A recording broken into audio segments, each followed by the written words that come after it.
Ma'am, do we have to go all the way to the top of Snowdon? Can't we do the steps like Gemma does? Shut up, lad, keep walking.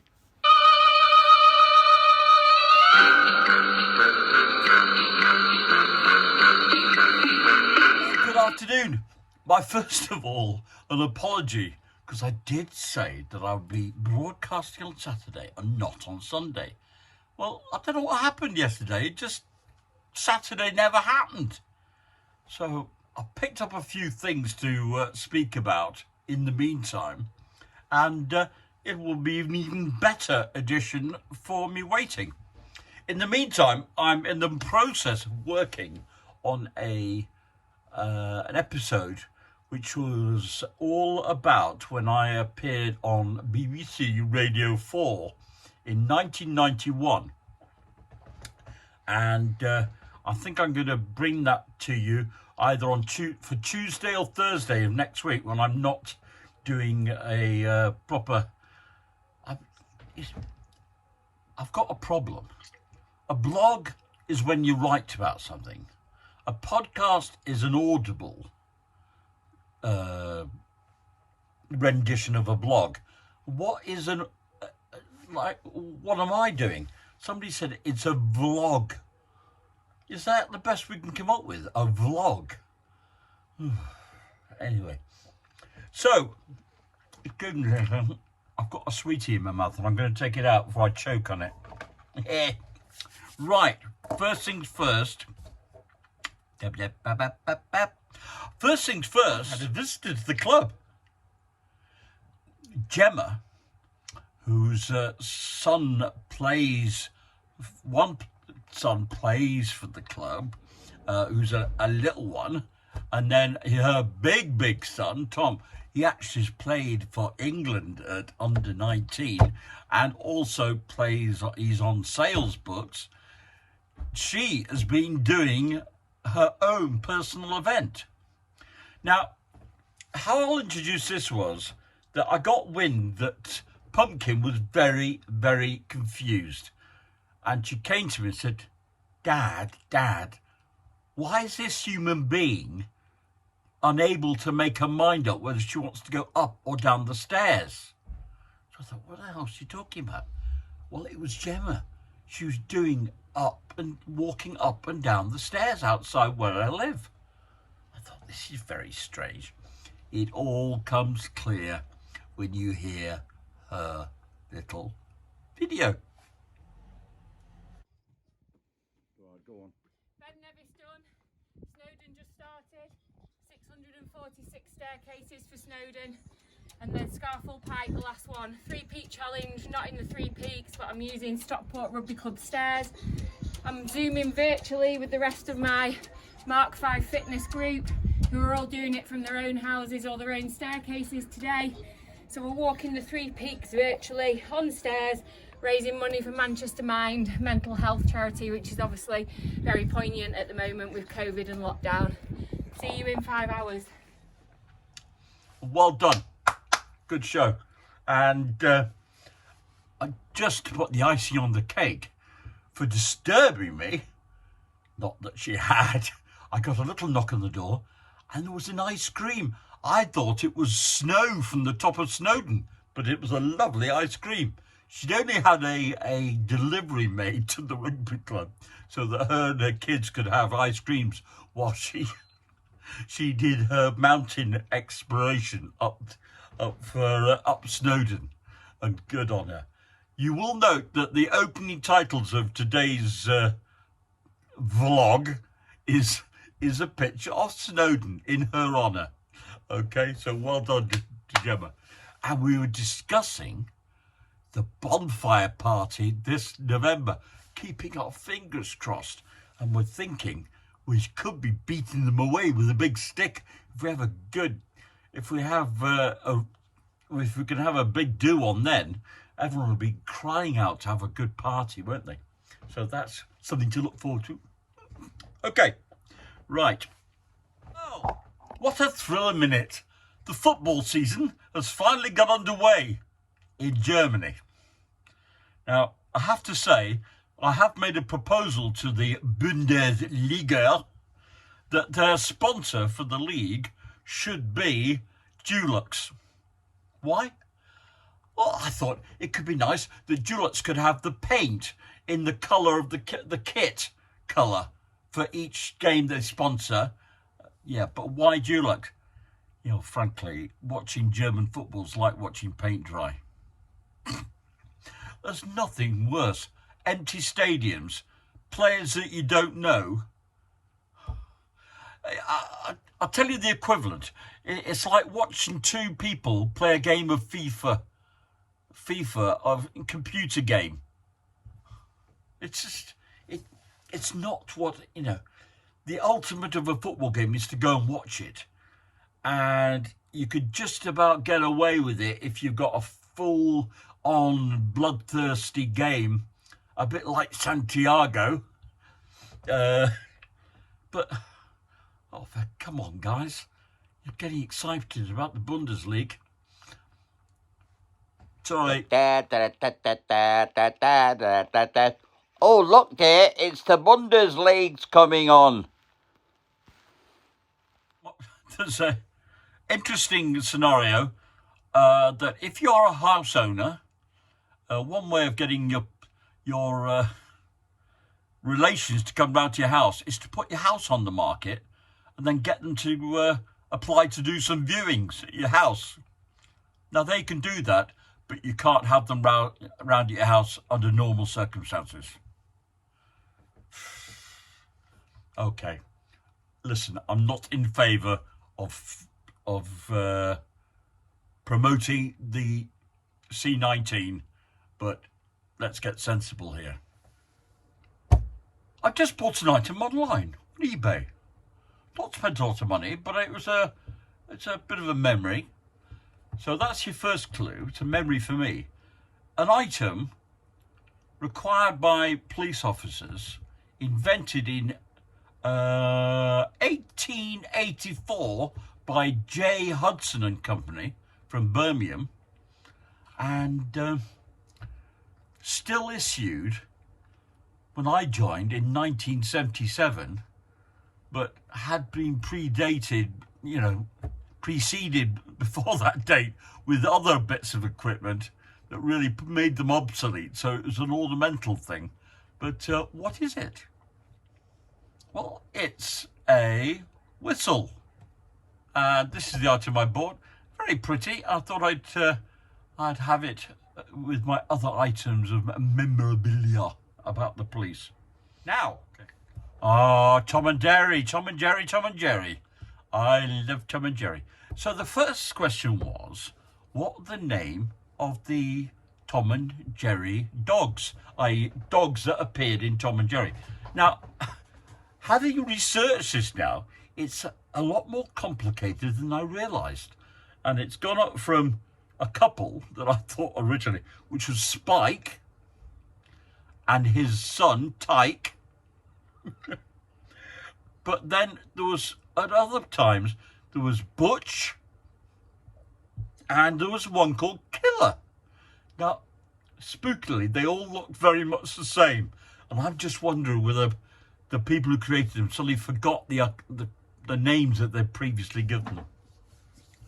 So the other question is, who is the only human to speak during Tom and Jerry?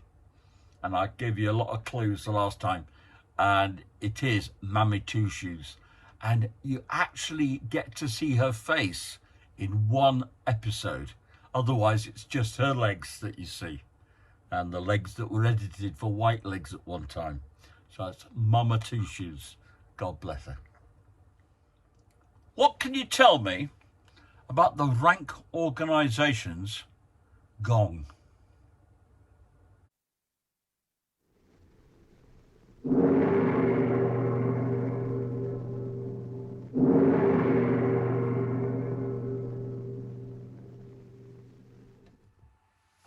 Yeah, that's the Gong. Well, did you or did you not know that is actually made of papier-mâché? It's on display in the Museum of Film in London. You can go and see it. And there are various guys who were employed to pretend to hit it, because they used to say if you did hit it, your mallet would go straight through the gong. The first one was a Carl Dane. Now, but he didn't do it very often to start with, and because the film quality deteriorated so fast, they had to get somebody else to do it. Interestingly, though, he's the only one who's trying to hit it 3 times. Okay, the next guy is probably the most famous, which is Bombardier Billy Wells, and he was a British heavyweight boxer, and he retained his army rank as well. So Bombardier Billy Wells, which had a ring to it, didn't it? That's Bombardier Billy Wells. And then there was Ken Richmond. He was the next one who did it for any length of time. And he was a British wrestler, a Greco-Roman wrestler. That's the fake part of it. But what about the real noise? Well, that was made by a world-famous percussionist. His name was James Blades. Okay? And he was employed. And he used a much smaller gong, a tam-tam. It's a Chinese gong. And he did that noise. And when I was 9 or 10, he came on a visit to my school. And he went from class to class, demonstrating various percussion instruments. And he told us the tale of the rank gong. And of course, it stayed with me for the whole of my life. Though, I mean, to think, he was probably, in his day, the most famous percussionist in the world. He used to write books on percussion instruments and was appeared on numerous recordings.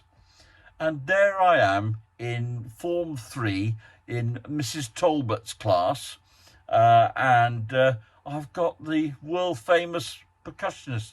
I had no idea who he was or what the gong was about, but I remembered all these years. Just on the subject of school demonstrations, I mean, have there any demonstrations you remember? Because there are 2 others that I remember. One was a live firing gun exhibition. I say live firing.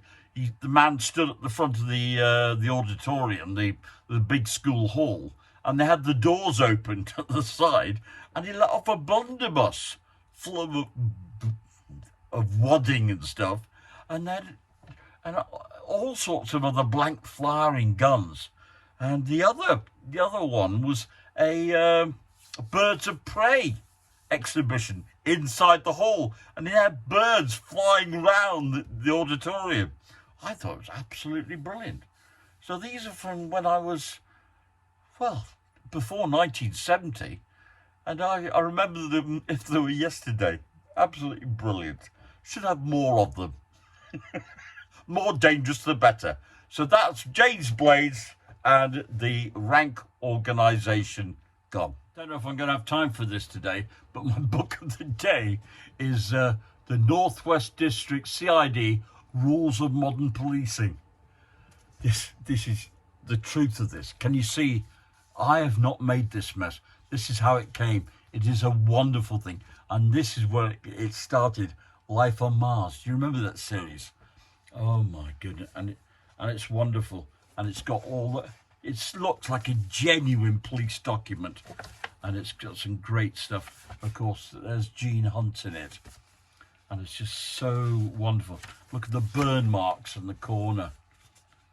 And then the graffiti of the police women's faces. And it says WPC's underneath. It's crossed out. And skirt. Current police terms. Blag, a violent robbery or raid. Grass or snitch, newformant. See also singing like a canary, the act of passing information to the police. Gov, your boss. Long stretch, a lengthy term of imprisonment. Oh, God. Snout, a cigarette stroke tobacco. Oh, fantastic. Rule 4, get to the scene of the crime, PDQ, pretty damn quick. A fast set of wheels are essential for catching tow rags red-handed. What could be better than a Ford Cortina? Just genius. Oh, I just love this book. Yeah. And of course, the first episodes of Life of Mars filmed in Stockport. Guilty improved until proven guilty. Never fit anyone up who doesn't deserve it. Sometimes getting the all-important confession can take a bit of time, but as a general rule, a backhand slap will get you circumstantial info. A bunch of fives gets seriously incriminating facts, and a good kicking gets a full confession. I don't know, this does not give the best impression of the constabulary I belong to. This is definitely not an official document.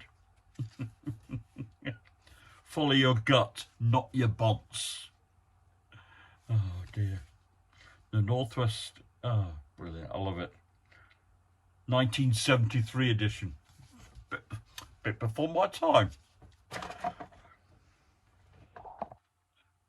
I had a question from the Chase recently, so might do it. Might give you the answer the same day. That saves me a lot of trouble. So a quick question and then the answer from the Chase.